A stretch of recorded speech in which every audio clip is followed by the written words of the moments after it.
اعوذ باللہ من الشیطان اللعین الرجیم بسم اللہ الرحمن الرحیم الحمد للہ الذی لا یبلغ مدحتہ القائلون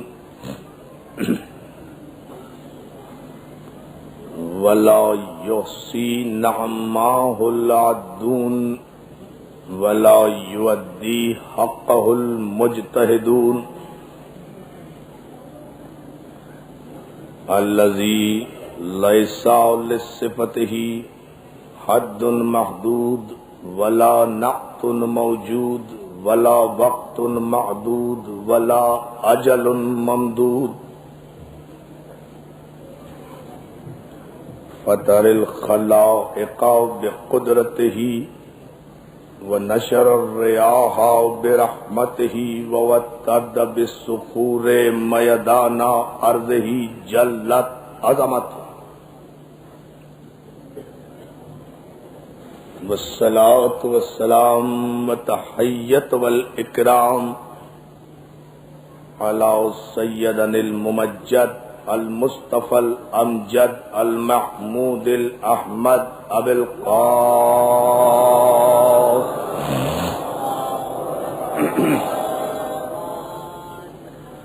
وآلہ الطیبین الطاہرین المعصومین المنتجبین المظلومین الذین اذهب اللہ عنہم الرجس وطہرہم تطہیرا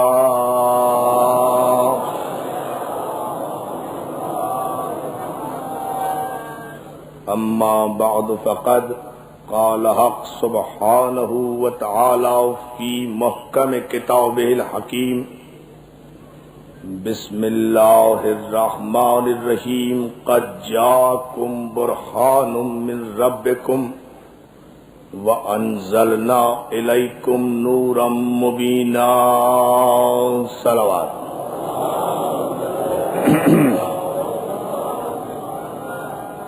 عزیزان محترم، اداداران سید الشہداء، ماتم داران مظلوم کربلا، آپ کی مسلسل توجہات پر آپ کا شکر گزار ہوں۔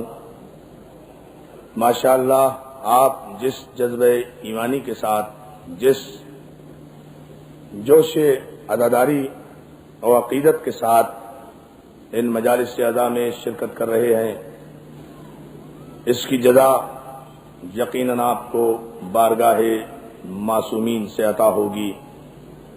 معصوم اور معجزہ ہمارا عنوان گفتگو ہے۔ 5ویں تقریر آپ کی نظر ہے، اور ان مجالس میں ہم بتدریج آپ کی سماعتوں کے سہارے آگے بڑھتے ہوئے معصوم کی تعریف اور معصوم کے فضائل بیان کرتے ہوئے جس بات پر سب سے زیادہ زور دے رہے ہیں وہ یہ کہ ملت مسلمہ کے لیے نہایت ضروری ہے کہ وہ عقیدہ معصوم پر یقین کامل رکھے، اس لیے کہ سنت الہی کبھی تبدیل نہیں ہوتی، قانون قدرت کبھی بدلتا نہیں، لن تجد لسنت اللہ تبدیلا، اور تم اللہ کے قوانین میں کبھی کوئی تبدیلی نہیں پاؤ گے۔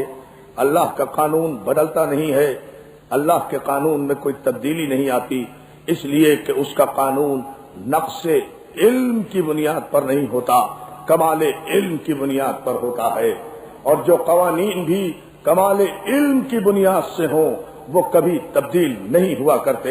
جب اس نے یہ سنت قائم کر دی، جب اس نے یہ قانون بنا دیا کہ ہم جسے ہادی بنائیں گے اسے معصوم بنائیں گے، جسے معصوم بنائیں گے اسے صاحب اعجاز قرار دیں گے، تاکہ دنیا کی ساری قوتیں مل کر بھی اگر اس کی عصمت اور اس کی ہدایت کی مخالفت پر کمر بستہ ہو جائیں تو وہ اپنی قوت عصمت سے اور اپنی قوت اعجاز سے ان باطل قوتوں کے سر جھکا کر حق کو غالب کر دے۔ صلوات محمد علیہ یہ ہے خلاصہ ہماری ان تقاریر کا جو آپ کی سماعتوں کی نظر کی گئی۔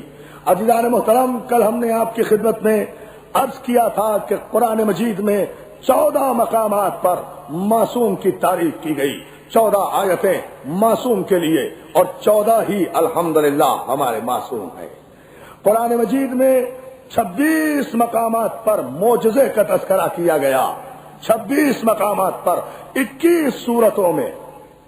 توجہ ہے، لفظ معجزہ اپنے مختلف معنی میں ایک ہی اہمیت کے ساتھ 26 مقامات پر 21 صورتوں میں، اور یہ بھی عجیب اتفاق ہے کہ 26 معجزوں کا ذکر ہے 21 صورتوں میں، معجزے 26 ہیں، اور جن انبیاء کا نام قرآن میں لیا گیا یا جن کی طرف نشاندہی کی گئی وہ بھی یا 26 ہیں یا 28 ہیں۔ صلوات بھیجے محمد وعلى محمد۔ یہ ہے وہ خلاصہ۔ تو جس معجزے پر قدرت نے اتنی زیادہ گفتگو فرمائی ہو، جس علم پر اور جس عقیدے کو پہچانوانے کے لیے، پہنچانے کے لیے اللہ نے اس قدر شدت اختیار فرمائی ہو، کیا ملت مسلمہ پر یہ واجب نہیں ہے کہ اس شدت کو محسوس کریں، اس کیفیت کو پہچانے کہ معصوم کے انکار کرنے سے اور معجزے کے انکار کرنے سے نہ ہدایت باقی رہتی ہے نہ شریعت باقی رہتی ہے۔ ہدایت بھی باقی ہے تو وجود معصوم سے ہے، اور شریعت بھی باقی ہے تو وجود معصوم سے ہے، اس کے علاوہ کوئی ذریعہ نہیں ہے۔ عزیزان محترم، معصوم موجود ہے تو ہدایت ہے۔ اب توجہ آپ کی، معصوم موجود ہے تو ہدایت ہے، معجزہ موجود ہے تو ہدایت ہے۔ ساری ملت مسلمہ متفقہ طور پر تسلیم کرتی ہے کہ قرآن معجزہ ہے، قرآن مجید کی ایک ایک آیت معجزہ ہے، قرآن مجید کا ایک ایک حرف معجزہ ہے، قرآن پیغمبر خاتم النبیین کا معجزہ ہے۔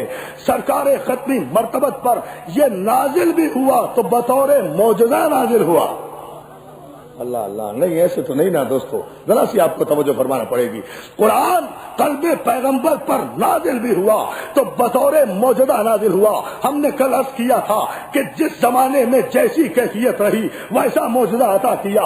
لوہے کی ضرورت ہے وہ معجزہ عطا کیا، جادو کی ضرورت ہے عصا کا معجزہ عطا کیا، مسیحائی کی ضرورت ہے عیسیٰ کو معجزہ عطا کیا۔ جیسے جیسے زمانے رہے، جن جن باطل قوتوں کی قوت اور طاقت رہی، ویسے ویسے خدا بند عالم نے معجزے عطا کیے اپنے ہادیان برحق کو، اپنے معصومین کو اسی اعتبار سے معجزے عطا کیے۔ لیکن جب سرکار ختمی مرتبہ تشریف لائے، بڑی توجہ ہے محترم، جب سرکار ختمی مرتبہ تشریف لائے تو وہ دور عرب میں نہ جادوگری کا دور تھا، نہ مسیحائی کا دور تھا، نہ اسلحہ سازی کا دور تھا۔ عرب کے قبائل اس زمانے میں دو ہی چیزوں پر ناز کیا کرتے تھے، دو ہی باتوں پر فخر کیا کرتے تھے۔ عربوں کو اپنے علم اور اپنے خطابت، اپنی فصاحت، اپنی بلاغت پر ناز تھا یا اپنی تلوار پر ناز تھا۔ عرب سمجھتے تھے ہم سے بڑا تلوار کا دھنی کوئی نہیں ہے، عرب سمجھتے تھے کہ ہم سے بڑا تقریر کرنے والا کوئی نہیں ہے، باقی سب گونگے ہیں، سارا عجم گونگا ہے، صرف عربوں کے پاس زبان ہے، یہی بولنا چاہتے ہیں، فصیح بھی یہی ہے، بلیغ بھی یہی ہے، شاعر بھی انہی میں تھے، سب مولکات کے ادب بھی انہی کے پاس ہے، عربک لٹریچر بھی ان کے پاس تھا۔ اب آپ اندازہ کیجئے اتنے پڑھے لکھے تھے یہ سارے عرب کہ ان سارے عربوں میں سب سے پڑھے لکھے کا نام ابو جہل تھا۔ ارے توجہ توجہ توجہ، ذرا اندازہ تو فرمائیے، مل کر ضرور بھیج دینا محمد والے محمد۔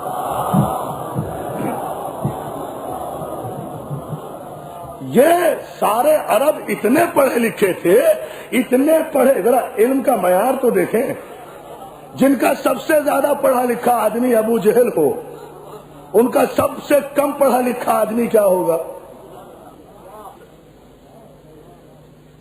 توجہ ہے آپ کی؟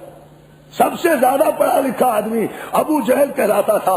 یہ ان کے قصیدے خانے کعبہ کے دروازے پر لٹکائے جاتے تھے، اور پھر ان قصیدوں کا کمپٹیشن ہوا کرتا تھا، مقابلہ ہوا کرتا تھا، اس میں سے بہترین فصاحت و بلاغت کا جو مجموعہ ہوتا تھا قصیدہ، اس کا انتخاب کیا جاتا تھا۔ انتخاب کرنے کے بعد سال بھر تک اس قصیدے کی پوجا کی جاتی تھی،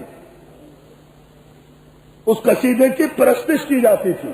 یہ عالم تھا وہاں کے علم کا اور علمی ذوق کا، وہاں کی فصاحتوں کا، وہاں کی بلاغتوں کا۔ تو یہ دور مسیحائی کا نہیں تھا، جادوگری کا نہیں تھا، اسلحہ سازی کا نہیں تھا، جنوں کا نہیں تھا۔ دور تھا یا تو تلوار کا دور تھا یا زبان کا دور تھا۔ تو پیغمبر اسلام کو خداوند عالم نے اپنے اس انبیاء و مرسلین کے وارث نبی کو جہاں سارے انبیوں کے معجزوں کا خلاصہ عطا کیا، وہاں ان دونوں باطل قوتوں کے توڑ کے لیے دو معجزے عطا کیے۔ عربوں کے خطاب کے جواب میں قرآن جیسی کتاب بھیجی، عربوں کی تلوار کے جواب میں ذوالفقار جیسی تیغ بھیجی۔ یا علی یا علی، دیکھیں اس انداز سے معجزے آئے۔ عربوں کے خطاب کے جواب میں قرآن آیا، عربوں کی تلوار کے جواب میں ذوالفقار آئی۔ قرآن کیا کہتا ہوا آیا؟ قرآن چیلنج کرتا ہوا آیا، ان کنتم فی ریب مما نزلنا علی عبدنا فاتوا بسورۃ من مثلہ۔ اگر تم سمجھتے ہو کہ یہ قرآن کلام الہی نہیں ہے اور تم سمجھتے ہو کہ یہ کسی بندے کا کلام ہے، تو تم بھی تو بہت بڑے شاعر ہو۔ سارے عرب والے مل کر اس قرآن کی ایک سورت کا جواب لے آؤ۔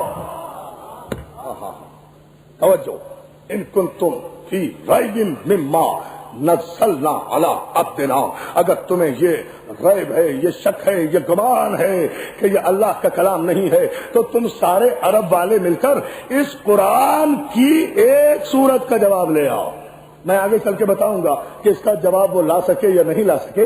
ابھی تو اس تمہید سے ذرا گزر جاؤ کہ اس کتاب کا ایک جواب لے کر آؤ۔ اور دوسرا معجزہ عزیزان محترم جو تلوار کی صورت میں نازل کیا، باطل کی قوتوں کو توڑنے کے لیے، ان کی تلواروں کی باڑ موڑنے کے لیے، تو وہ بھی بغیر کسی حوالے کے نہیں بھیجا۔ قرآن میں آیت بھی دی کہ وانزلنا الحدید فیہ باس شدید، اور ہم نے ایک ایسا لوہا آسمان سے نازل کیا ہے جو کافروں کے لیے شدید ہے۔ اور جبریل، بس فرق یہ ہے آج جب جبریل آیتیں لے کر آتے تھے تو خاموشی سے آتے تھے، جب علی کی تلوار لے کر آئے تو عرش پر چلاتے ہوئے آئے کہ شاہ مردہ، شیر یزا، قوت پروردگار، لا فتح الا علی، لا سیف الا ذوالفقار۔ یہ ہوئے ہیں پیمانے، اس انداز میں اعلان کرتے ہوئے آئے۔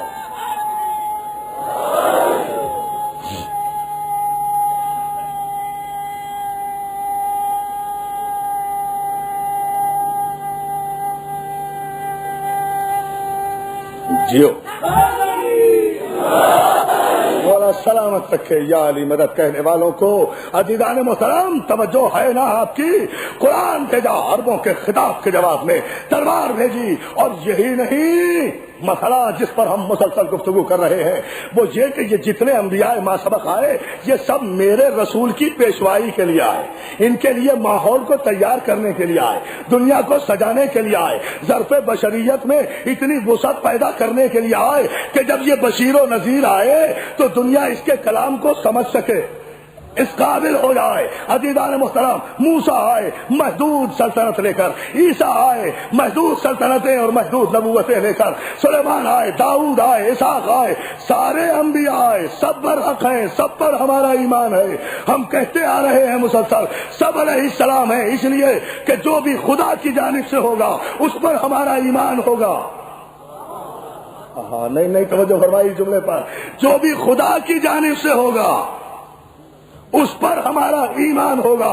یہ ہمارا عقیدہ ہے، ہمارا ایمان ہے۔ جتنے انبیاء آئے سب برحق ہیں، لیکن آخر میں وہ آیا جو اول میں تھا۔ اب بڑی توجہ، آخر میں وہ آیا جو اول میں تھا۔ کس راستے سے آیا؟ من المرسلین۔ راستہ کیا ہے اس کا؟ چینل کیا ہے اس کے آنے کا؟ سورہ یاسین میں ارشاد ہوا، یاسین والفرقان الحکیم انک من المرسلین۔ اے میرے سید و سردار، تو من المرسلین ہے۔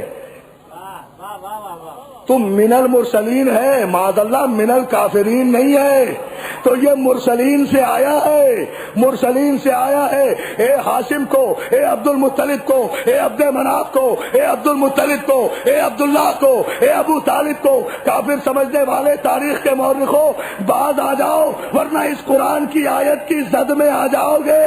یہ مرسلین سے آیا ہے، تم کافرین سے آئے ہو۔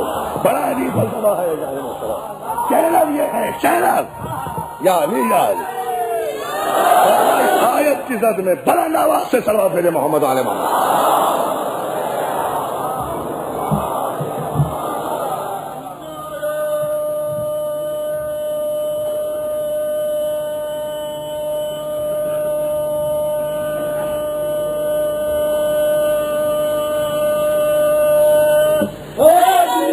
جی جزاک اللہ، توجہ ہے ناظرین محترم، یہ سب سے آخر میں وہ آیا جو سب سے اول میں تھا، جو سب سے اول تھا وہ سب سے آخر میں آیا۔ کس چینل سے آیا؟ مرسلین کے چینل سے آیا، اسراب طاہرہ سے آیا، ارحام مطہرہ کی طرف آیا۔ کبھی آدم کی زمین میں چمکا، کبھی نوح کو زندگی عطا کرتا ہوا آیا، کبھی ابراہیم کو لباس خلت پہناتا ہوا آیا، یوسف کو حسن دیتا ہوا آیا، یعقوب کو گریہ دیتا ہوا آیا، سلیمان کو سلطنت عطا کرتا ہوا آیا، ہر پہلو کو روشن کرتا ہوا آیا، ہر گوشے نبوت کو اجاگر کرتا ہوا آیا۔ جب پہنچا صلب ابراہیم میں تو ابدیت، نبوت، رسالت، خلت، امامت اپنے نقطۂ کمال پر پہنچ کر ابراہیم میں جمع ہو گئی۔ ہاں اندازہ تو فرمائیں، سوال بھیجیں آپ کو میں آج کروں گا، دیکھیں یہ۔ اب اس جملے پر میں آپ حضرات کی پوری توجہ چاہوں گا۔ اب جب ابراہیم کے صلب میں ابھی تک ایک ہے، ابھی تک ایک ہے، بلا فصل ہے، ظاہری فاصلہ بھی نہیں ہوا، صلب بھی نہیں بدلا، اتنا فاصلہ بھی مشیت نے گوارا نہیں کیا۔ اب آیا جب صلب ابراہیم میں آیا تو خدا نے ابراہیم کو سارے کمالات عطا کر دیے۔ ابراہیم کو کیا کیا کمال عطا کیے؟ عبد بنایا، نبی بنایا، رسول بنایا، خلیل بنایا، امام بنایا، عبد بنایا، عبد بنایا، نبی بنایا، رسول بنایا، خلیل بنایا، مگر جب امام بنایا تو کہا وَإِذِ ابْتَلَىٰ إِبْرَاهِيمَ رَبُّهُ بِكَلِمَاتٍ فَأَتَمَّهُنَّ قَالَ إِنِّي جَاعِلُكَ لِلنَّاسِ إِمَامًا قَالَ وَمِن ذُرِّيَّتِي قَالَ لَا يَنَالُ عَهْدِ الظَّالِمِينَ۔ اللہ نے امتحان لیا ابراہیم کا، اور جب ابراہیم امتحان میں 100% کامیاب ہو گئے تو ارشاد ہوا إِنِّي جَاعِلُكَ لِلنَّاسِ إِمَامًا۔ سورہ مبارک بقرہ قرآن مجید کا پہلا سورہ ہے، سورہ حمد کے بعد طویل ترین سورہ ہے جس میں ابراہیم کی امامت کا اعلان کیا گیا۔ ابراہیم ہم نے تمہیں ناس کا امام بنایا۔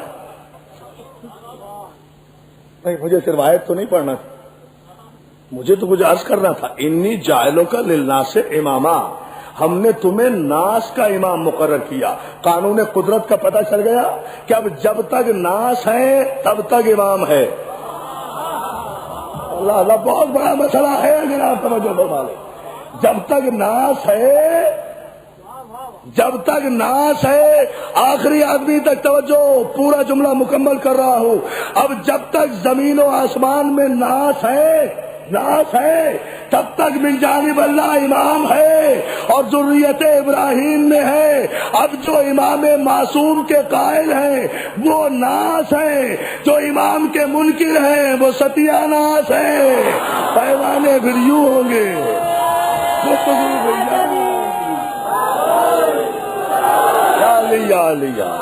ایسے میں جی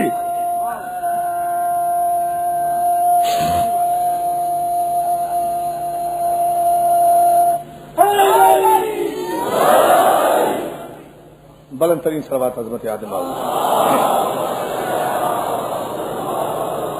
یہاں ابدیت بھی آئی، نبوت بھی آئی، رسالت بھی آئی، خلت بھی آئی، امامت بھی آئی۔ جب عہدہ امامت پہ ابراہیم پہنچے اور منزل امامت سے منصب امامت کی بلندیوں کو دیکھا، فوراً تمنا کی قال ومن ذریتی قال لا ینال احد الظالمین، آواز قدرت آئی۔ ابراہیم اولاد کے لیے تمنا کر رہے ہو کہ یہ امامت تمہاری اولاد میں بھی جائے؟ یقیناً جائے گی، ہم نے تمہاری دعا قبول کی، لیکن جو ظالم ہوں گے وہ امام نہیں ہو سکتے، جو ظالم ہو وہ امام نہیں ہو سکتا، جو ظالم ہو وہ امام نہیں ہو سکتا، یعنی جو ظالم ہو، یہ قرآن کا فیصلہ ہے، خدا کے لیے توجہ کیجئے، جو ظالم ہو وہ امام نہیں ہو سکتا، جو ظالم ہو وہ امام نہیں ہو سکتا، جو ظالم ہو وہ امام نہیں ہو سکتا، جو امام نہ ہو وہ شہید نہیں ہو سکتا، مر جاتا ہے۔ یہ ہے وہ بنیاد، یہ ہے وہ بنیاد حقیقی جس پر آپ توجہ فرمائیں۔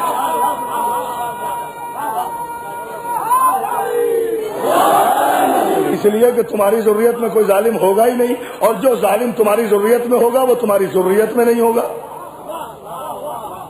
ہم تو ضروریت میں رہنے ہی نہیں دیتے ظالم، سلامات بھیجنا محمد آ رہے ہو، ضروریت کو رہنے دو، ہے نا توجہ۔ قال ومن ذریتی قال لا ینال احد الظالمین، ظالم جو ہوں گے ان تک ہمارا یہ عہد نہیں پہنچے گا، ان تک۔ یہ آپ نے دیکھا ابراہیم تک جب یہ نور ازل چل کر آیا تو ابراہیم ابدیت کے کمال پر گئے، نبوت کے کمال پر گئے، رسالت کی آخری منزل پر گئے، کمال ہی کمال طے کرتے گئے۔ ابراہیم کی سیر کمال ہے جو انہیں منزل خلت تک لے گئی، سیر کمال، سیر کمال ہے جو منزل خلت تک لے گئی۔ اور بڑی عجیب مماثلت ہے ابراہیم میں اور ابراہیم کے بیٹے محمد میں، بڑی مماثلت ہے۔ آپ دیکھتے جائیں، معصوم میں مماثلت ہوتی ہے کیونکہ جنس ایک ہوتی ہے نا، نور ایک ہوتا ہے نا۔ کتنی مماثلت ہے عزیزان محترم۔ جناب ابراہیم کا چچا آزر، چچا باپ نہیں۔ اس تاریخی غلط فہمی کو دور کرے میرے سننے والے، یہ تاریخ کے مورخ کو اب تک باپ اور چچا میں تمیز نہیں ہوئی، باپ اور چچا میں تمیز نہیں ہوئی۔ ہر نبی کے باپ کو اپنے باپ کے آئینے میں دیکھتے ہیں نا، توجہ ہے نا عزیزان محترم۔ مسئلہ یہ ہو گیا ہے، الجھن یہ ہو گئی ہے۔ یہ عجیب علماء اکرام کی موجودگی میں کہہ رہا ہوں عزیزان محترم، یہ عجیب منزل فکر ہے۔ ابراہیم کے باپ آزر نہیں ہے، چچا ہے۔ ابراہیم کے باپ جناب طارق مومن ہیں، مومن تے الف رے خے، آزر نہیں۔ علامہ اقبال جیسے پڑھے لکھے آدمی کو بھی غلط فہمی ہوئی، آپ ابراہیم پسر اور پدر آزر ہے، انہوں نے بھی یہ مسئلہ کہہ دیا۔ تو اب کیا آپ شکوہ کس سے کریں؟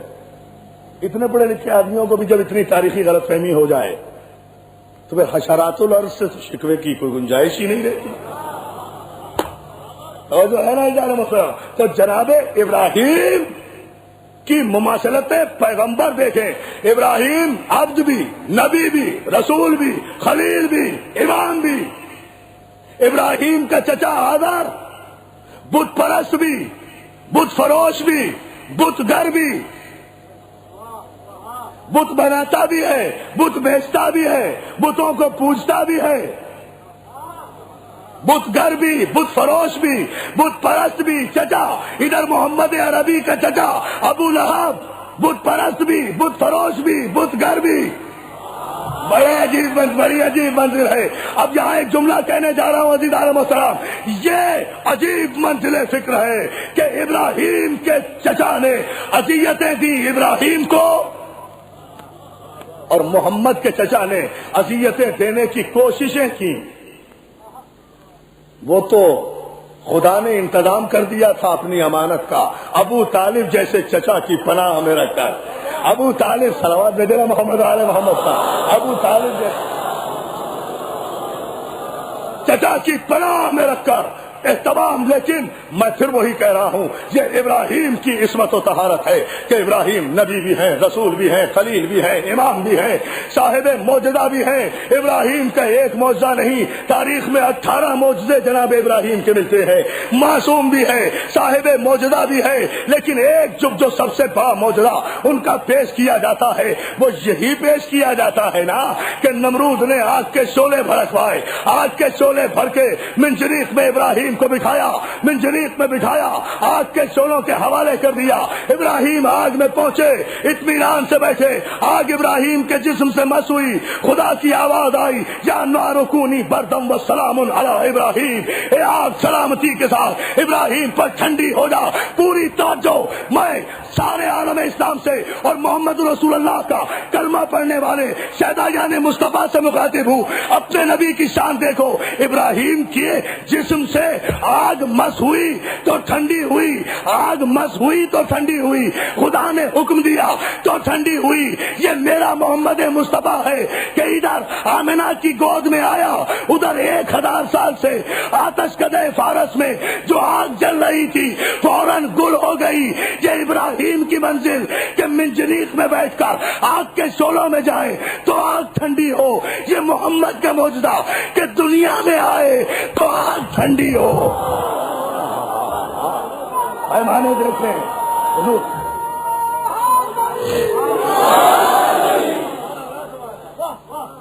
سلوات دیجیے بابا جبرا۔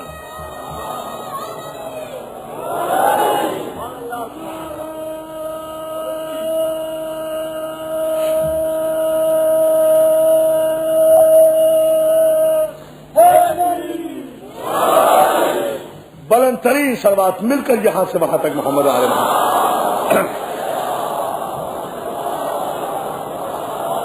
عزیزان محترم، اب اس مرحلے سے ہم سرسری تو نہ گزریں گے اور نہ اپنے سننے والوں کو گزرنے دیں گے۔ یہ تو سارے سیرت نگاروں نے لکھا نا، سب نے لکھا کہ ادھر سرکار خطی مرتبہ دنیا میں تشریف لائے، آغوش آمنہ میں ادھر یہ چاند چمکا، ادھر آتش کدے فارس ٹھنڈا ہو گیا۔ 1000 سال سے جو آگ جل رہی تھی وہ ٹھنڈی ہو گئی۔ اس کے آنے پر، اس کے مس ہونے پر نہیں،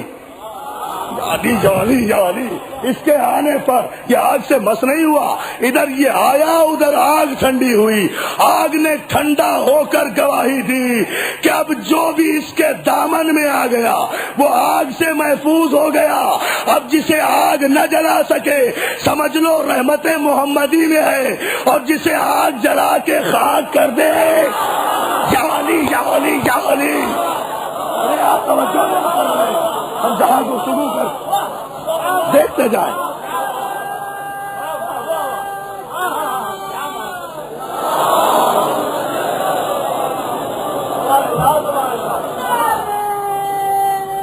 چلو دے دیں، دم موقع ہے۔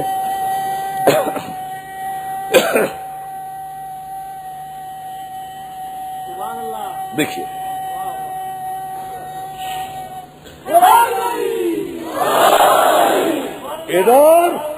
ادھر آگ، ادھر رحمت کا مجسمہ آیا، ادھر نور ازل آیا، ادھر آگ ٹھنڈی ہوئی۔ معجزہ، تخلیق پر معجزہ، آمد پر معجزہ، آمد پر معجزہ۔ میں سیرت نگاروں کی خدمت میں عرض کروں گا، خدا کے لیے آگے نہ بڑھیں، ذرا مجھے یہاں رک کر ٹھہر کر یہ سوال بتا کر جائیں کہ اگر یہ سب سے آخر میں آیا اور 40 برس کے بعد نبی بنا ہے تو یہ معجزہ کس لیے لکھا؟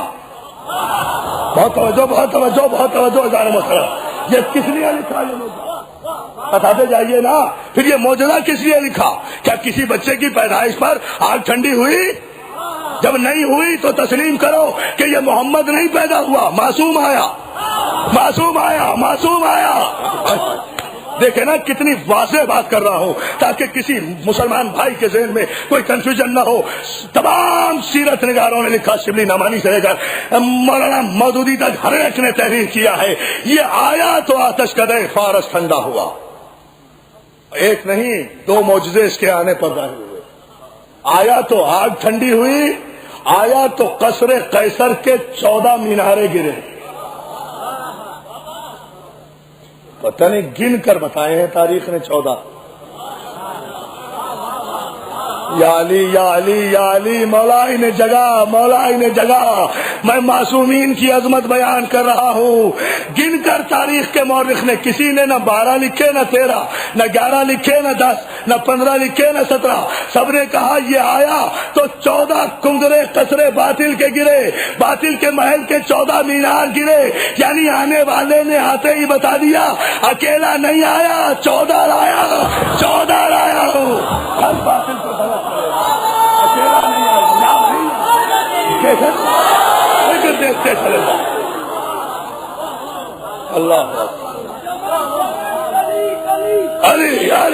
علی علی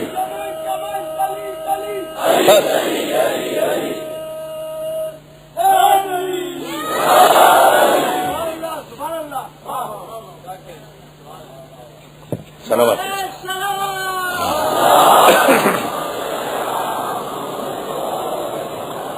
تو دوستو یہ معصوم کا یہ معجزہ تخلیق پر ہوا نا، تخلیق پر ہوا، اور یہ آیا آتے ہی ہوا نا، خود بخود ہوا. آگ ٹھنڈی ہوئی خود بخود اس کے آنے پر، باطل کے محلات کے مینارے گرے اس کے آنے پر. میناروں نے گر کر بتایا کہ محمد نہیں آیا، معصوم آیا. آگ نے ٹھنڈا ہو کر بتایا کہ بشر نہیں آیا، نور آیا. بشر نہیں آیا، نور آیا. بشر نہیں آیا، نور آیا. نور آ جائے تو نار کو بجھنا پڑتا ہے. نار کی شرافت یہ ہے کہ وہ نور کو نہیں جلاتی. میں نار کی شرافت پڑھ رہا ہوں، آپ سن رہے ہیں نہ سمجھے؟ میں بھی نہیں کہتا دوبارہ سلمان بھیج دیں آپ محمد عالم بھری کیا ہے نا. توجہ ادارے محترم، یہ آیا تو آتش کا فارس ٹھنڈا ہوا. یہ آیا تو قصر قیصر کے 14 مینارے گرے. گر کر بتایا کہ نور آیا ہے، معصوم آیا ہے، نور آیا ہے، معصوم آیا ہے. اب فلسفہ کہاں گیا کہ 40 برس کے بعد بنے؟ اب فلسفہ کا دوستوں مسئلہ یہ نہیں ہے، مسئلہ صرف یہ ہے کہ دنیا نے کوششیں یہ کی ہے، معصوم سے دور رہ کر یہ چاہا کہ معصوم کو سمجھ لیں. معصوم سے دور رہ کر معصوم سمجھ میں نہیں آتا. یاد رکھو، معصوم کو معصوم سے سمجھو، نور کو نور سے سمجھو، نور کو نور سے سمجھو، معصوم کو معصوم سے سمجھو. شریف کی تعریف شریف بتائے گا. یا علی یا علی یا علی یا علی یا علی. شریف کی تعریف شریفوں سے پوچھو، معصوم کی تعریف معصوم سے پوچھو. یہ اس کے آنے پر ہوا. اب آپ پھر دیکھیں، نہیں دو کیوں، تیسرا معجزہ اور یاد آیا.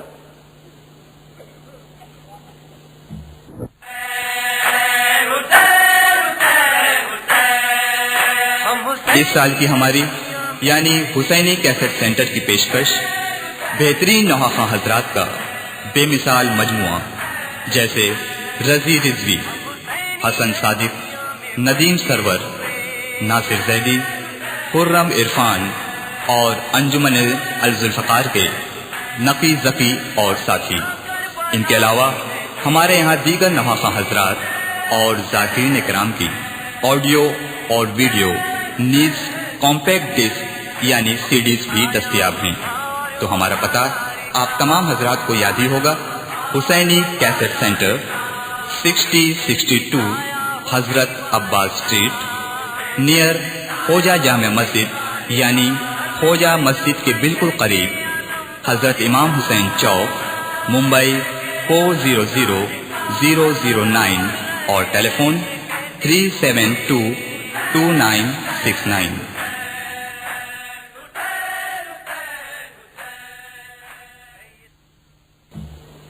سارے مسلمانوں نے لکھا ہے، دیکھ لیں ابھی جا کر، گھر جا کر سیرت النبی شبلی نعمانی کی.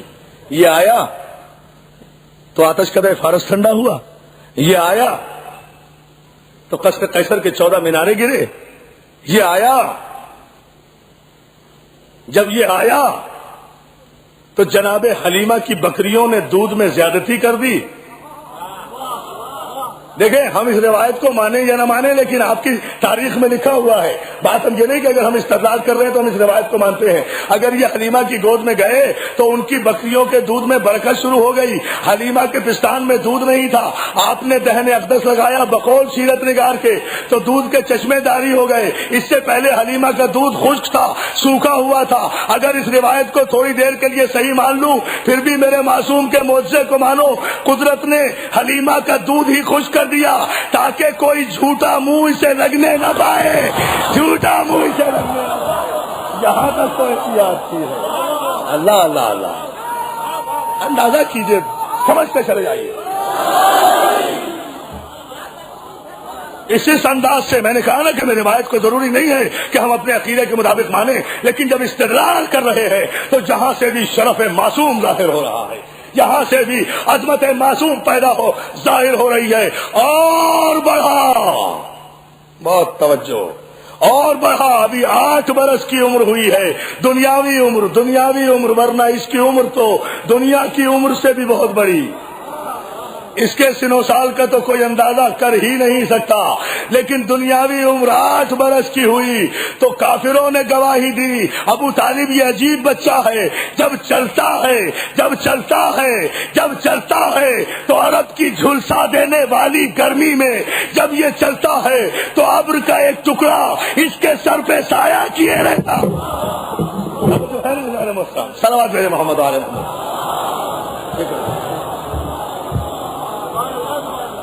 اب دیکھتے چلے جائیں اور تجزیے کرتے چلے جائیں اس عظمت پیغمبر. جب یہ چلے تو ابر ساتھ چلے، ساتھ چلے، اور جب اس رسالت کے بچپن نے اپنی جوانی میں قدم رکھا. دوستو بس ساری یہ تمہید سمجھ لیجئے، جتنی دیر میں نے گفتگو کی ہے اس تمہید پر بنیاد ہے اس جملے کی جو کچھ میں نے اب تک آپ کو زحمت دی ہے. اسی کے لیے آج کی مجلس مخصوص ہے، اسی منزل پر گفتگو کو لانا چاہتا تھا. جب اس کے بچپن نے جوانی میں قدم رکھا اور اب کے قبائل میں جھگڑا کاہے پر ہوا؟ حجر اسود کی تنصیب پر. دیکھتے جائیں فعل معصوم، حجر اسود کی تنصیب پر جھگڑا ہوا، سارے قبائل جھگڑا کرنے لگے، ہر قبیلہ کہتا ہے یہ پتھر ہم نصب کریں گے. ریکنسٹرکٹ ہوا تھا خانہ کعبہ اور اس کی دیوار کا کچھ حصہ تو حجر اسود کو نکالا گیا تھا، اسے دوبارہ نصب کرنے پر جھگڑا ہو رہا تھا. سارے قبیلوں میں تلواریں نکل آئیں، ہر ایک چاہتا تھا یہ پتھر ہم نصب کریں، ہر ایک چاہتا تھا، تلواریں نکل آئیں، خون کا اندیشہ تھا، غارت گری کا اندیشہ تھا. ابھی اعلان رسالت نہیں ہوا، ذہن میں رہے. ابھی تو یہ آمنہ کا چاند عرب کے کافروں سے صادق و امین کا لقب خراج میں لے رہا ہے. خراج میں لے کے جملے پہ توجہ کریں، خراج میں لے رہا ہے یہ لقب. ابھی اعلان رسالت نہیں کیا. پوچھا کیوں جھگڑا کر رہے ہو قبیلے والوں؟ کہا حضور حجر اسود نصب کرنا ہے. کہا اس میں جھگڑے کی کیا بات ہے، صبح آ جانا، جو سب سے پہلے خانہ کعبہ میں داخل ہو وہ حجر اسود کو نصب کر دے. وہ بھی ایسی اس خاموشی اور اس انداز سے اور اس ادب کے ساتھ واپس چلے گئے، اس لیے کہ کہنے والا صادق بھی تھا، امین بھی تھا. اندازہ کیجئے نا، کہنے والا صادق بھی تھا. کہا اس میں جھگڑے کی کیا بات ہے، صبح آ جانا اور جو داخل ہو سب سے پہلے خانہ کعبہ میں فیصلہ ہو جائے گا. صبح ہوئی. اب دیکھیں، مجھے اب آپ ایک بات بتائیے کہ نئی بات عرض کر رہا ہوں، اللہ کی قسم دعویٰ کر کے کہتا ہوں اس ممبر کی قسم کہ یہ لاجک ابھی تک کسی نے پیش نہیں کی. واقعہ آپ نے سنا ہوگا مگر میں آپ کی توجہ چاہوں گا. بھئی ہم میٹرک سے اور بی اے تک اور ایم اے تک یہ پڑھتے چلے آ رہے ہیں. حجر اسود کو نصب پر جب جھگڑا ہوا تو حضور نے فیصلہ کیا. فیصلہ کیا کیا؟ جملہ سب نے پڑھ لیا ہوگا، بڑے بڑے سیرت نگار کی نگاہ ہی نہیں گئی اس پر. کہا جو سب سے پہلے معجزہ بتا رہا ہوں. شاجی آپ کے بھی ذہن میں نہیں یہ بات، سنیں تو صحیح نا،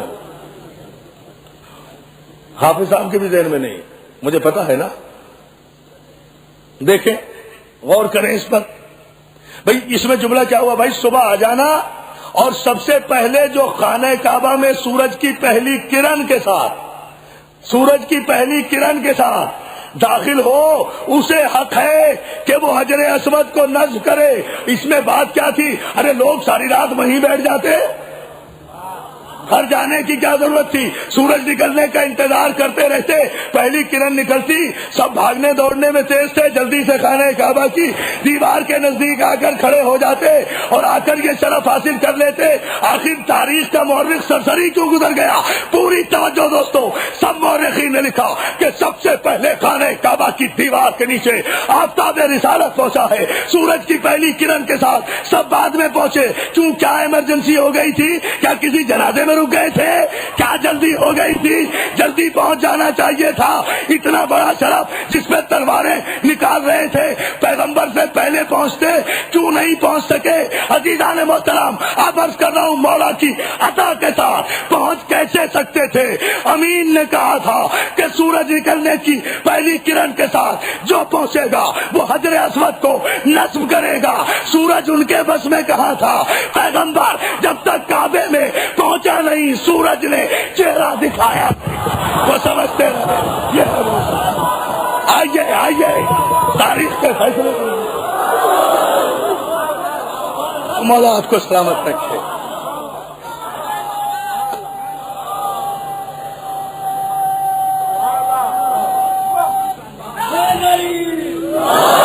علی علی ہم کیا کریں، ہمارے بچوں کی آوازیں بھی بیٹھ گئی ہیں. یہ بیٹھے ہیں ظہیر صاحب، ان سے سبحان اللہ بھی نہیں ہو رہا. عالم یہ ہم 20 مجلسیں پڑھ چکے ہیں اب تک مسلسل، اور ان بچوں سے نعرے نہیں لگ رہے. نعرے حیدری، صلوات محمد بلند محمد علیہ محمد. فکر دیکھی آپ نے بھائی، سورج نکلنے کی جب شرط رکھی تھی تو کوئی بھی پہنچ سکتا تھا نا، شرف حاصل کرنا تھا، لیکن نہیں، سب کے لیے سورج چھپا رہا. سب سمجھتے رہے اندھیرا ہے. سورج چلا معصوم کی تعمیل میں. جتنے قدم معصوم بڑھا اتنے قدم سورج بڑھا. جہاں معصوم نے کہا وہاں رکا، جہاں معصوم نے کہا وہاں جھکا. جب چہرہ نہ دکھایا معصوم نے کہا اب پہلی کرن دکھا، تو محمد حجر اسود کے قریب تھے. اور وہ لوگ جو سورج کو ساری رات انتظار کرتے رہے کہ اب نکلے، کب نکلے، جب نکلے، انہوں نے دیکھا تو آفتاب رسالت کو دیکھا. آفتاب رسالت کو دیکھا. ساری رات سوتے رہے، ساری رات انتظار کرتے رہے. اب اس جملے پر آپ توجہ فرما لیں. یہ تو وہ فکر ہے جو ہم نے پیش کی، جو مولا نے عطا کی، لیکن اس منزل پر ہم آپ کی ذرا سی توجہ اور چاہیں گے. یہ کتنا عجیب مقام ہے جان محترم. الظاہر تدبر پیغمبر، الظاہر بصیرت پیغمبر. جھگڑے کی کوئی بات نہیں ہے. میں پہنچ چکا ہوں سب سے پہلے، نصب تو کروں گا میں معاہدے کے مطابق. اچھا، اس زمانے میں کافر تھے مگر بے غیرت نہیں تھے. معاہدے کی خلاف، کافر تھے مگر بے غیرت نہیں تھے. معاہدے کی خلاف ورزی نہیں کرتے تھے. یا علی یا علی یا علی یا علی.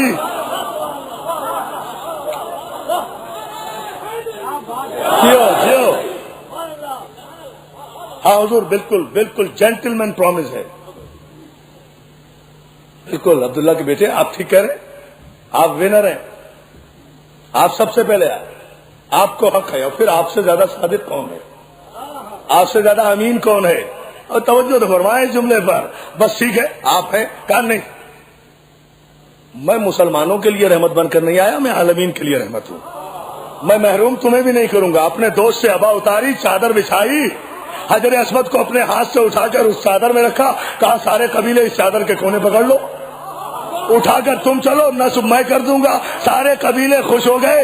سارے قبیلوں نے چادر کے کونے پکڑے. پیغمبر اسلام نے حجر اسود کو اٹھایا، خانہ کعبہ میں اپنے دستے مبارک سے نصب کر دیا. اب جب سے پیغمبر نے حجر اسود کو اپنے ہاتھوں سے کعبے پر نصب کیا ہوا ہے، اس وقت سے لے کر آج تک تو کسی مولوی یا مفتی کی یہ جرأت نہیں ہوئی. اے حاجیو، اس پتھر کو کیوں چومتے ہو؟ اسے کیوں بوسہ دیتے ہو؟ اسے کیوں چومتے ہو؟ ارے کیوں نہ چومے جس پتھر پر پیغمبر کے ہاتھ آ جائے. توجہ ہے. اللہ اللہ اللہ، اندازہ فرمائے. عجیب فلسفہ ہے دوستوں. بھائی اور کیا فضیلت ہے حجر اسود کی؟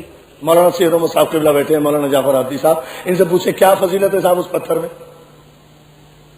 ویسے بھی کوئی خوبصورت پتھر نہیں ہے، وہ کالا پتھر ہے. حجر اسود خوبصورتی کیا ہے اس میں؟ کوئی سنگ مرمر کا ہے، کوئی ہیرا ہے، کوئی ڈائمنڈ ہے، کوئی جویلری کی کوئی قسم ہے، کیا ہے؟ پتھر ہے بس. پتھر بھی کالا. ایک تو پتھر وہ بھی کالا، اور سارے گوروں کو کہتا ہے اللہ میاں اس کالے سے جا کے منہ رگڑو. اللہ اللہ، اندازہ تو کرے نا. عجیب فلسفہ ہے. ایسا یا نہیں؟ ہاں بڑے بڑے خوبصورت بڑے بڑے چاند چہرے والے لوگ اس کالے سے جا کے منہ رگڑتے ہیں. پوچھا میں نے مولانا سے, مولانا یہ اتنے خوبصورت آدمی, حسین آدمی, ٹماٹر جیسے یہ آپ کالے پتھر پہ منہ کیوں رگڑ رہے تھے؟ کہ جی کالے سے نور آ رہا تھا. توجہ توجہ توجہ, میں نے کہا گورے چہرے پر کالے سے نور آ رہا تھا. ارے کہنے لگے پتھر کا کمال نہیں ہے, نور کے ہاتھ مس ہو گئے. یا علی یا علی یا علی حیدری.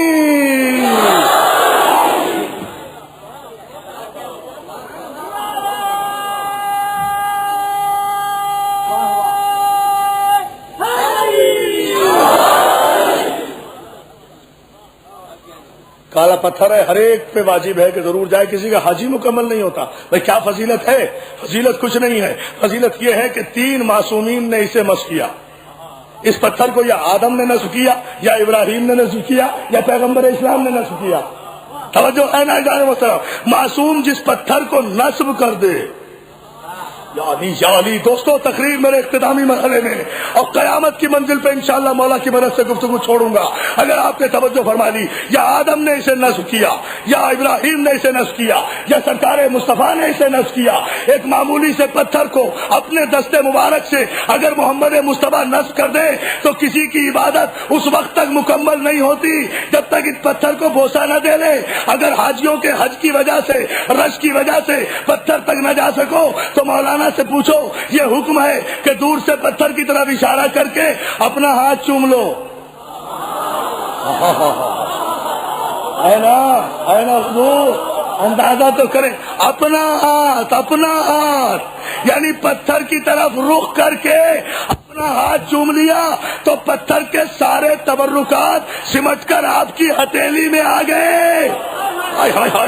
توجہ توجہ توجہ توجہ توجہ اذان محترم, یہ ہے معصوم کی عظمت کہ اتنا حکم ہے. حج مکمل نہیں ہوتا اگر اس پتھر کو بوسہ نہ دو. جس نے نبی کے ہاتھوں کو بوسہ دیا, جس نے نبی کے ہاتھوں کو بوسہ دیا, وہ پتھر کو اگر آپ بوسہ نہ دیں آپ کی عبادت مکمل نہیں ہوتی. اب پتھر کا رنگ نہیں دیکھنا ہے, اس کی قیمت نہیں دیکھنی ہے, اس کی نسبت دیکھنا ہے کہ معصوم کے ہاتھوں سے نصب ہوا ہے. تو رسول اللہ, اگر مسلمان بھائی میری گفتگو سنیں بڑے دل کی گہرائیوں سے, میرا یہ جملہ آپ اپنی نفسیات میں انڈیلیے اور جا کر سوچئے. بوتراب امام بارگاہ کی 5 محرم کی مجلس سے تاریخی فیصلہ دے رہا ہوں آپ کی خدمت میں. توجہ فرمائیں تمام مسلمان بھائی, جس پتھر کو نبی نصب کر دے 90 کروڑ مسلمانوں کو کوئی اعتراض نہیں ہوتا کہ اس پتھر کو چاہے چومے, چاہے پوجے, چاہے سر جھکائے, چاہے منہ سے ملے. چونکہ پتھر نبی نے نصب کیا ہے, پتھر نصب کر دے تو سب مانتے ہیں علی کو مولا بنا دے. نصب کس نے کیا؟ یا علی یا علی.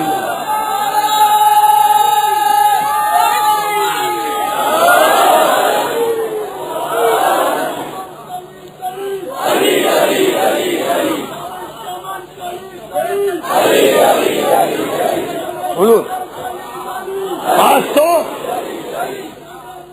بلند آواز سے دوستو,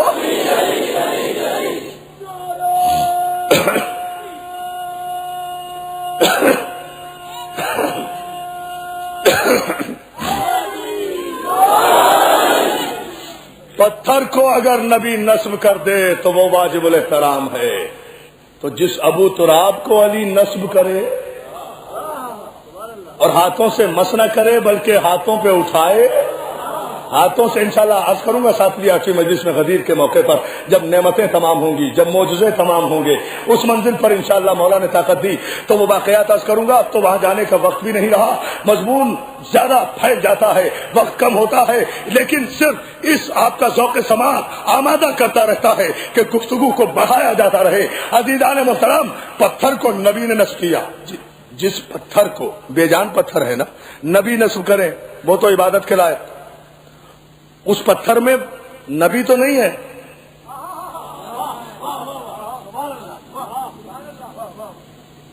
بتائیے اگر 50,000 کے مجمع میں سے 3 آدمی کہیں سبحان اللہ تو میرے کیا حالت ہوگی؟ میں دوبارہ یہ جملہ کہوں گا؟ کہہ ہی نہیں سکتا.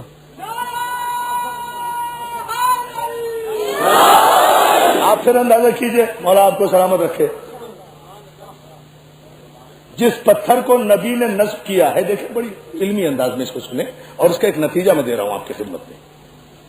میں اپنے بہت سے مضمون کو مجھے وقت کی کمی کی وجہ سے چھوڑنا پڑ رہا ہے، لیکن یہ ایک نتیجہ میں دے رہا ہوں آپ کی خدمت میں. وہ مضمون انشاءاللہ کل عرض کروں گا. جس پتھر کو نبی نے نصب کیا، اس پتھر میں نبی تو نہیں ہے،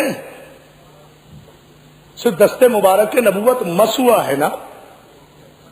مجھے میرے مسلمان بھائی کیوں نہیں بتاتے، آخر تاریخ کا مورخ کیوں نہیں بتاتا کہ جس پتھر کو نبی کعبے میں نصب کر دے اسے چومنا بھی جائز، اس کے آگے سر جھکانا بھی جائز، چونکہ نبی نے نصب کیا ہے، بس اور کوئی بات نہیں ہے. توجہ، یا اور کوئی بات ہو تو وہ مجھے سمجھا دے. نبی نے مس کیا ہے تو جس پتھر کو نبی نے اپنے ہاتھوں سے مس کیا، اس کے آگے تو سر جھکانا جائز نہیں، واجب. اور جس مزار اور قبر میں خود نبی لیٹا ہوا ہو، توجہ، اللہ اکبر، بڑا عجیب فیصلہ ہے. دیکھیں، نہیں، چلو ایسے نہیں، تاریخ کے فیصلے لو. نعرہ تکبیر، نعرہ رسالت، نعرہ حیدری، بلند ترین صلوات. فیصلے لیتے ہیں پتھر میں تو نہیں. دیکھیں، اور آپ کو سلامت رکھے.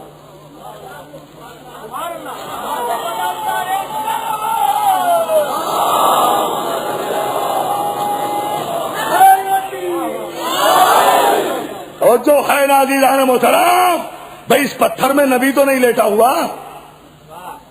جو پتھر نبی کے ہاتھوں سے، میں سمجھتا ہوں سال بھر یاد رہے گا یہ جملہ میرے سارے مسلمان بھائیوں کو.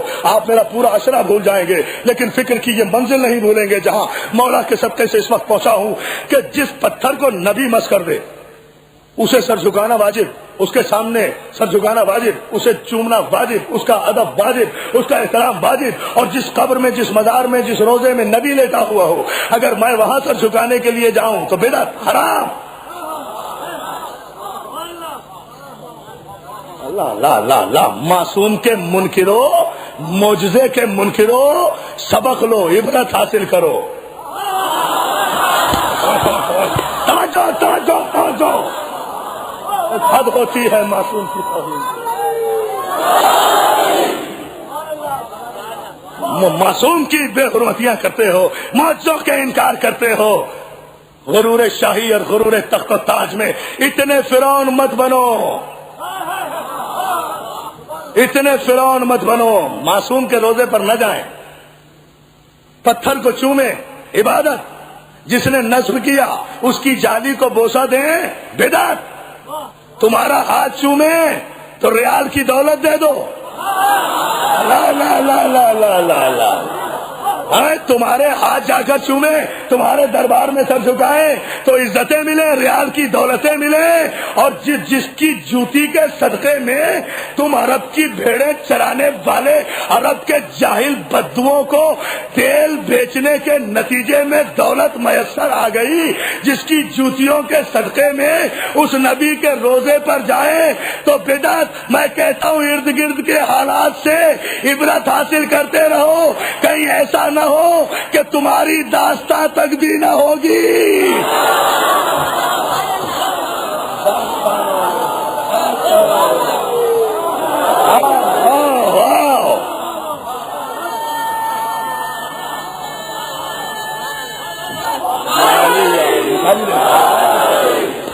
جیسا بڑا سلامت رکھتے آپ.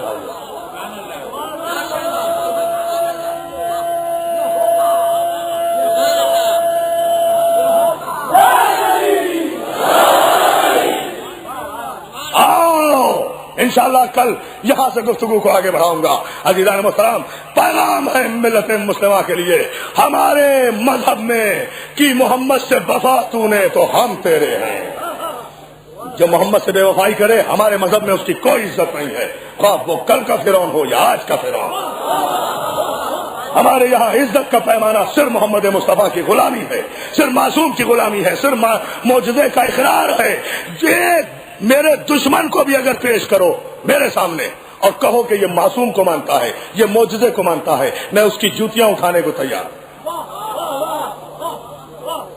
ہمارے مذہب میں معصوم اور معجزے کی اہمیت یہ ہے، اور جو معصوم اور معجزے کا منکر ہے اس کے لیے ہمارے مذہب میں، ہمارے دل میں، ہمارے دماغ میں، ہماری نفسیات میں، ہمارے جذبات میں، ہمارے احساسات میں کوئی گنجائش نہ تھی، نہ ہے، نہ ہوگی۔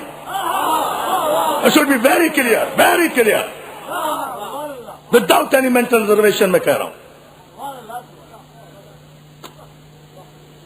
آؤ حسین کی مجلسوں میں آؤ، دیکھو معصوم کی عظمت کیا ہے، یہ معصوم کا دربار ہے۔ دیکھو معصوم کے معجزے دیکھو، یہاں ان مجلسوں کا ادب دیکھو، اس کا احترام دیکھو، اس کا تقدس دیکھو۔ کوئی خیال نہیں ہے ہمیں یکم محرم سے اب تک کہ دنیا میں کیا ہو رہا ہے، ہمیں خیال ہے کہ عزاداری ہو رہی ہے، حسین کا تذکرہ ہو رہا ہے، حسین کی مجلس ہو رہی ہے۔ عزاداران حسین، مسائل سے پہلے یہ ضروری اپیل کرنا چاہتا ہوں، یہ مجلسیں ہماری پہچان ہیں، یہ مجلسیں ہماری شرگ حیات ہے، یہ عزاداری ہمارے عزت و ناموس کی ضمانت ہے۔ اس عزاداری کے تقدس اور اس عزاداری کا بھی بڑی اچھی بات کہہ رہے تھے میرے کچھ ساتھی آتے ہوئے گاڑی میں کہ جس طرح نماز کے ارکان ہیں نا، اسی طرح عزاداری کے بھی ارکان ہیں۔ بڑی خوبصورت بات تھی، جس طرح نماز کے ارکان ہے نا، وضو یوں کرو، قبلہ رخ یوں ہو، کھڑے یوں ہو، قیام یوں کرو، قعود یوں کرو، سجدہ یوں کرو، بیٹھو یوں، سلام یوں کرو، سلام یوں پھیرو، اب علیحدہ ہو، اسی طرح سے مجلس کے بھی آداب ہے۔ یہ بھی حسین کی نماز ہے۔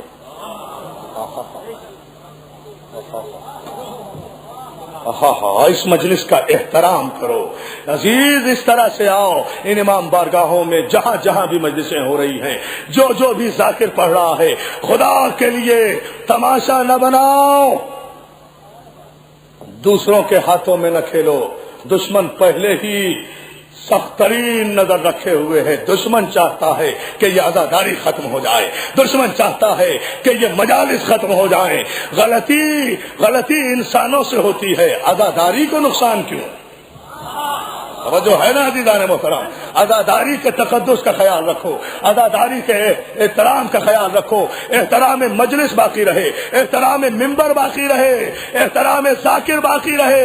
جتنے ذاکرین پڑھ رہے ہیں کراچی میں، مولا سب کی عزتوں کی حفاظت کرے، سب واجب الاحترام ہیں، سب حسین کا پرسہ دل لے رہے ہیں، سب حسین کا پرسہ آپ کو دے رہے ہیں، سب کا احترام، سب کی عزت جو حسین کی عزاداری میں مصروف ہے، جتنے ماتمی ہیں ان کا احترام، جتنے مجلسی ہیں ان کا احترام، جتنے رونے آ رہے ہیں ان کا احترام، جو فرش ادا بچھا رہے ہیں ان کا احترام، جو مجلس کر رہے ہیں ان کا احترام، جو مجلس کرا رہے ہیں ان کا احترام، جو سوزخانی کر رہے ہیں ان کا احترام، جو ذاکری کر رہے ہیں ان کا احترام۔ دنیا میں تماشا نہ بناؤ، اس لیے کہ یاد رکھو شیعہ قوم اگر زندہ ہے تو صرف عزاداری کی وجہ سے زندہ ہے۔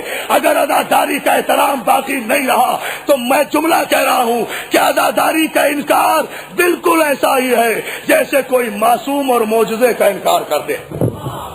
سلامت بھیجو محمد والے محمد۔ یہ 2 دن سے جو کچھ شہر میں ہو رہا ہے افسوسناک ہو رہا ہے، یہ نہیں ہونا چاہیے۔ جو کچھ نشتر پارک میں ہوا، جو کچھ کھارا در میں ہوا، یہ مناسب نہیں ہے۔ احترام کرو حسین کے ذاکر کا۔ اپنی صفوں میں کوئی اختلاف ہے، گھر میں آ کر گفتگو کرو، اندر آ کر بات کرو، حضور آپ نے یہ کیوں کہا، یہ کیسے کہا، یہ مناسب ہے یا نہیں ہے۔ اس کی ذمہ داری ہے ذاکر کی کہ وہ آپ کی تشفی کرے۔ وہ یہ کوئی طریقہ نہیں ہے ہم نہیں پڑھنے دیں گے، ہم نہیں آنے دیں گے۔ ارے کس قبیلے سے تعلق رکھتے ہو؟ توجہ توجہ توجہ توجہ، کس قبیلے سے تعلق رکھتے ہو؟ ہم نہیں پڑھنے دیں گے، ہم نہیں۔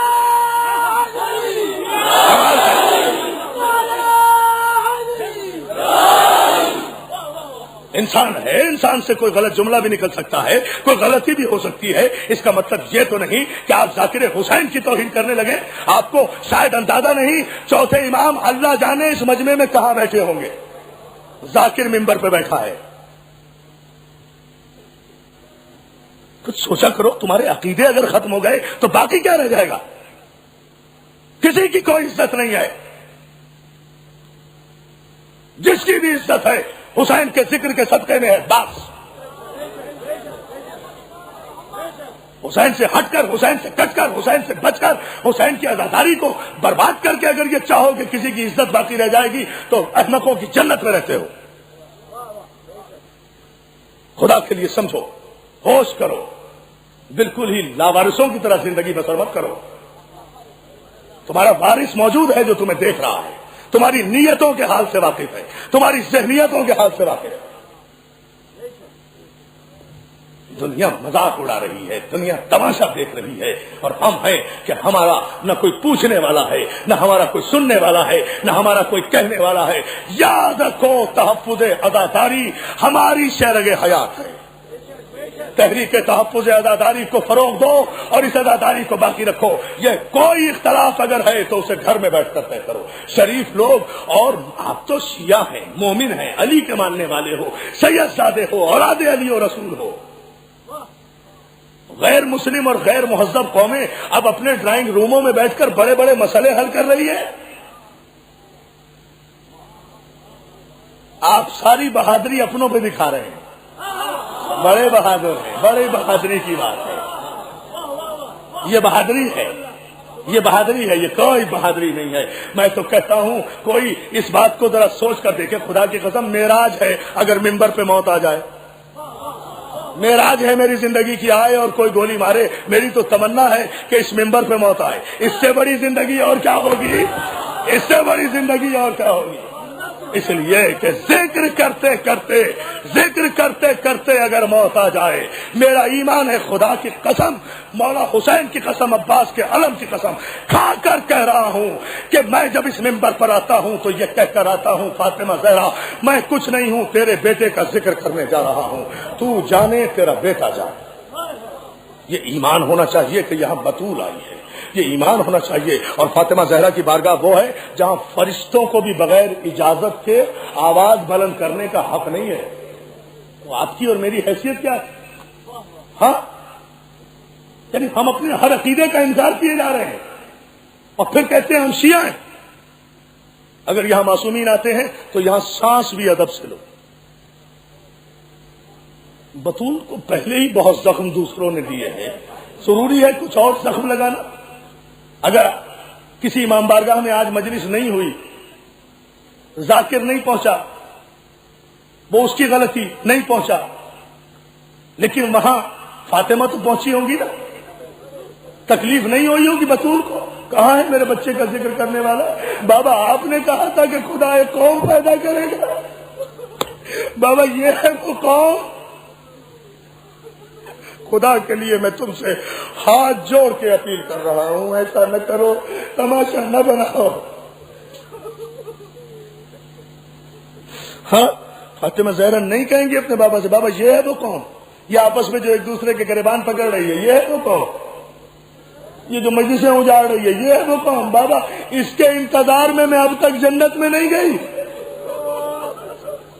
کمال ہے، عجیب ہے، اس کے انتظار میں اب تک جنت میں نہیں گئی. بابا مجھے دنیا نے تھوڑے زخم دیے ہیں جو یہ زخم دینے پر مجھے آ گئے ہیں. ارے فاطمہ کا پہلو بھی زخمی ہے، کلیجہ بھی زخمی ہے. فاطمہ کہاں کہاں روئے، کسے کسے روئے. ایک بطول بیٹی اور اتنے زخم. 5 دن سے تو فاطمہ کربلا میں رو رہی ہے. عزادارو اپنے مقتل سے جگہ صاف کر رہی ہے. حسین کے اپنے بالوں سے حسین کے مقتل کی جگہ صاف کر رہی ہے. یہاں گرے گا میرا بیٹا، یہاں گرے گا میرا اکبر، یہاں گرے گا میرا عباس، یہاں گرے گا میرا قاسم، یہاں گرے گا میرا آنو محمد. عزادارو خدا کے لیے، عزادارو ذرا سوچو، آج محرم کی 5 تاریخ ہے. آج ہم جناب زینب کے بچوں کا ذکر کریں گے، آج ہم آنو محمد کا تذکرہ کریں گے، آج ہم آنو محمد کا تذکرہ کریں گے. عزادارو کون آنو محمد؟ بس اتنا سن لو کہ آنو محمد پہ رونا اس لیے بہت ضروری ہے کہ زینب نے آنو محمد کا پرسہ نہیں لیا. علی کی بیٹی اون محمد پہ روئی نہیں جب 11 محرم کو لٹ کر یہ قافلہ چلا اور گنج شہیدہ سے گزرا تو ہر شہید کی لاش پہ وارث موجود تھا. کربلا کے گنج شہیدہ میں 2 بچوں کے لاشیں ایسے تھے جن پہ کوئی رونے والا نہیں تھا. حمید ابن مسلم کہتا ہے میں نے دیکھا کہ ان بچوں پہ کوئی رونے والا نہیں تو میں نے پوچھا مولا سجاد کیا ان بچوں کی ماں مر گئی؟ جزاک اللہ جزاک اللہ جزاک اللہ جزاک اللہ. یہی حق ہے رونے کا. کیا ان بچوں کی ماں مر گئی؟ سید سجاد کہتے نہیں بھائی، ان بچوں کی ماں میری پھوپھی زینب ہے، مگر انہوں نے اپنے بھائی سے وعدہ کیا ہے کہ سب رنج و علم صبر کے میزان میں تلیں گے. یہ بال تو بھیا تیرے لاشے پہ کھلیں گے. حسین میں کسی کو نہیں روں گی. عزاداروں، آج کی تاریخ مخصوص ہے. جناب اون محمد سے زینب کے چھوٹے چھوٹے بچے اجازت دی، حسین نے لے کر آئے. حسین ماں نے چھوٹے چھوٹے پٹکے باندھے، چھوٹے چھوٹے نیمچے لگائے، سروں پہ امامے باندھے. حسین نے اون کو سوار کیا، عباس نے محمد کو سوار کیا، جعفر طیار کے پوتے، حیدر کرار کے نواسے. لے لیں اب آپ سانس. کہنا ہے مجھے ایک جملہ، دکھانا ہے حسین کا معجزہ. اگر برداشت کر سکیں آپ یہ جملہ، حسین نے اون کو سوار کیا، عباس نے محمد کو سوار کیا، دونوں روانہ ہوئے. راستے میں شیروں کے بیٹوں نے مشورہ کیا، بھیا ہم تو جعفر طیار کے پوتے ہیں نا، ہم تو حیدر کرار کے نواسے ہیں نا. بھیا ایسا کرتے ہیں آج تاریخی جنگ لڑیں. تم علی کی طرح لڑو، میں جعفر طیار کی طرح لڑوں. تم نانا کے جوہر دکھاؤ، میں دادا کے جوہر دکھاؤں. میں دائیں طرف جاتا ہوں، تم بائیں طرف جانا. اور بھیا جب تک دریا نہ آ جائے ملیں گے نہیں. جزاک اللہ جزاک اللہ جزاک اللہ جزاک اللہ. عزادارو، فوج میں ہلچل مچی، زینب کے شیر بگڑ گئے. میمنے کو میسرے پہ، میسرے کو قلب لشکر پہ، الٹتے پلٹتے میدان خالی ہو گیا. دیکھا دریا پر دونوں بھائی جا کر کھڑے ہو گئے. فوج آدھا میں شور ہوا. میری ماں بہنیں یہ جملہ سنیں، اللہ تمہارے بچوں کو سلامت رکھے. جب دریا کی ٹھنڈی ہوا آئی تو عزادارو ایک مرتبہ دونوں بھائیوں نے آپس میں ایک جملہ کہا، کاش سکینہ کی مشق لے آتے. کیا پرسہ دے رہے ہیں آپ، کیا پرسہ دے رہے ہیں آپ. یہ ہے پرسہ. فاطمہ زہرا دعائیں دے رہی ہوں گی آپ کو. عزادارو یہ جملہ سنیں، کاش سکینہ کی مشق لے آتے. عزادارو اتنے میں شور اٹھا، ارے زینب کے بچوں نے دریا پہ قبضہ کر لیا. یہ آواز خیمے میں پہنچی، ساری سیدانیاں اکٹھا ہوئی. زینب کے قریب آ کر کہتی ہے شہزادی مبارک، شہزادی مبارک ہو، تیرے بچوں نے دریا پہ قبضہ کر لیا. علی کی بیٹی کہتی ہے اے بیبیوں مجھے مبارکباد نہ دو، دعا کرو کہیں میرے بچے پانی نہ پی لیں.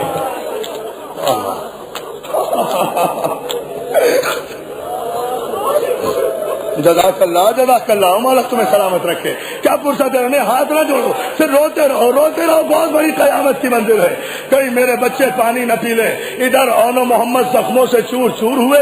مختصر کیا میں نے مصائب کو. ادھر چور چور ہوئے زخموں سے، گھوڑوں سے گرے. عباس اور حسین پہنچے، جا کر دیکھا بس یہ جملہ. عزادارو ایک جملے کے لیے مصائب پڑھ رہا تھا. اون محمد کو حسین اور غازی نے جا کے دیکھا، زینب کے دلارے خون میں نہائے ہوئے، اس طرح ایڑیاں رگڑ رہے ہیں کہ پیشانی کا خون ایڑیوں سے بہ رہا ہے. کیا سن لیا آپ نے عزادارو؟ پیشانی کا خون عزادارو ایڑیوں سے بہ رہا ہے. حسین پہنچے، عباس پہنچے، آ کر آواز دی اون محمد، حسین آ گیا بیٹا، عباس آ گئے بیٹے. میرے نوجوان سنے، چھوٹے چھوٹے بچوں نے اپنے خون بھرے ہاتھ اٹھائے، خون بھرے ہاتھ اٹھائے. بڑے ماموں سلام، چھوٹے ماموں سلام، بڑے ماموں سلام، چھوٹے ماموں جان سلام. پھر آنکھوں سے اشارہ کیا، ماموں جان ہمارے قریب ہو جائیے. حسین اون پہ جھکے، محمد پہ عباس جھکے. دونوں بچوں کے لب ہلے، ساتھ میں دونوں کے ہاتھ اٹھے.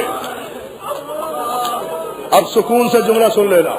اون کے لب ہلے، محمد کے لب ہلے، دونوں بچوں نے ہاتھ اٹھائے، ایک نے حسین کے سر پہ ہاتھ رکھا، ایک نے عباس کے سر پہ ہاتھ رکھا اور کہا مامو جان ابھی تک موت کو اس لیے روکا ہوا تھا کہ آپ کے سر کی قسم کھا کر یہ گواہی دے دیں، اماں سے کہہ دینا ہم دریا پہ ضرور گئے تھے مگر ہم نے پانی نہیں پیا، اماں سے کہہ دینا ہم نے اصغر کے بغیر، جزاک اللہ رو ماتم کرو۔ ہاں جی بھائی میں پھر پڑھ رہا ہوں، نہیں بیٹا روکے نہیں ہے بھائی، نہیں شادی نہیں، دو جملے ہاں روتے رہو، اس سے بڑی مجلس نہیں ہو سکتی، مقبول ترین مجلس، مولا تمہیں سلامت رکھے، مولا تمہارے آنسوؤں کو قبول کرے۔ مامو جان اچھا میں رک جاتا ہوں، تم دو جملے سن لو۔ مامو جان اماں سے کہہ دینا آپ کے سر کی قسم ہم نے سکینہ کے بغیر پانی نہیں کیا، ہم نے اصغر کے بغیر پانی نہیں کیا۔ عزادارو اتنا کہا بچوں کا دم نکل گیا، حسین نے اون کو اٹھایا، سن لو گے جملہ، حسین نے اون کو اٹھایا، عباس نے محمد کو اٹھایا، بچوں کی لاشیں لے کر جیسے ہی در خیمہ پر حسین آئے، آ کر رکے، آ کر آواز دی زینب تیرے بچوں کی بارات آ گئی، زینب تیرے بچوں کی بارات آ گئی۔ عزادارو اے 18 بھائیوں کی بہن زینب، میری ماں بہنیں تیری غیرت پہ قربان، خیمے کا پردہ اٹھایا نہیں، پردہ مضبوطی سے پکڑ کے کہتی ہے بھیا اس وقت تک اندر نہیں آنے دوں گی جب تک یہ یقین نہ دلا دو انہوں نے پانی تو نہیں پیا۔ جزاک اللہ۔ عزادارو دو جملے ہاں روئے جاؤ، اس سے بڑی مجلس تو نہیں ہو سکتی۔ عزادارو اس سے بڑا رونا اور کیا ہوگا۔ حسین کہتے ہیں زینب میں امام بن کے قسم کھا رہا ہوں کہ تیرے بچے پیاسے ہیں۔ عزادار پھر یہ جملہ سن لو، میں امام بن کے قسم کھا رہا ہوں، آنے دے، پردہ اٹھا دے، تیرے بچے پیاسے ہیں، سونگ کر دیکھ لے تیرے دودھ کی خوشبو آئے گی، پانی کی خوشبو نہیں آئے گی۔ امام نے جب قسم کھائی نا، زینب نے اٹھایا پردہ اور محمد کو آنے دیا اور پھر کہا بیبیو ابھی پرسہ نہ دینا، آواز دی بیٹا علی اکبر ادھر آ،